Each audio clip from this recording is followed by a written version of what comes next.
elke keer kom ek jy op 'n plek soos Moses wat die Here mee praat en hy weet. En ons ken die verhaal van Moses wat hy wegbeweeg het uit slawerny uit en besig was met God. En God is besig om met hom te deel, maar hy het baie verskonings, hy het baie planne, maar een van die planne is nie om na die volk toe te gaan en hulle te gaan haal en hulle te vat na die beloofde land toe. Hy hakkel, hy kan net nie. God praat met hom in 'n bos. God gee vir hom hulp. En in hierdie hele gedeelte lees jy op gedeeltes waar hy swak geraak het en mense sy arms in die lug gehou het en dan net 'n oorwinningsbal.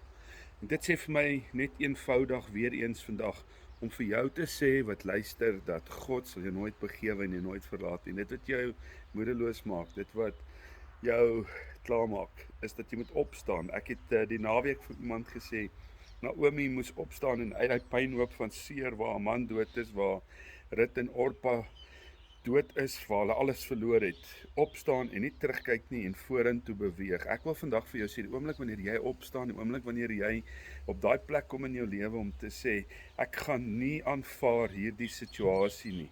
Spreek lewe, staan op in die geregtigheid en in die krag en in die oorwinning wat God vir jou instoor het. Dit is nie hoe jy val nie, dis hoe jy opstaan. Ek gaan nie terugkyk nie. Ek wil jou uitnooi om nie terug te kyk nie.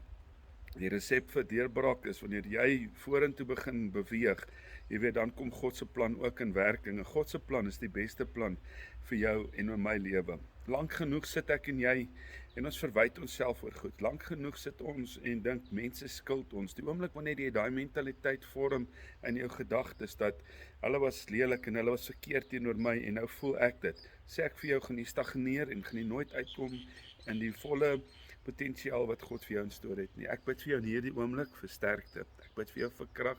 Ek bid vir wysheid. Ek bid dat jy op sal staan. En net soos Rut by Boas uitgekom het en die Here aan haar gegee het die begeertes van haar hart, so weet ek ook vandag in hierdie oomblik dat God vir jou instoor het. Ook 'n Boas, dalk fisies nie 'n man nie, maar Boas is dalk 'n gesonde liggaam, 'n gesonde finansiële toestand, 'n gesonde verhouding tussen jou en jou kinders, en dalk by jou werkslokaal, daar waar jy op pad huis toe is, of waar jy sit op hierdie oomblik en bekommerd is, weet ek dat in hierdie oomblik, dat God het vir jou die beste instoor. Ek dank die Here, dat U vandag vir hierdie man, vir hierdie vrou, oplig, dat jy hulle vertroos, dat jy hulle versterk, 'n nuwe begin, 'n nuwe seisoen vir hulle aan sal breek, dat hulle sal nie terugkyk nie, maar vorentoe kyk. Ek steun jou vanoggend, ek seën jou, die seën van die Here wat ryk maak, en moeitevolle arbeid wat daar niks byvoeg nie.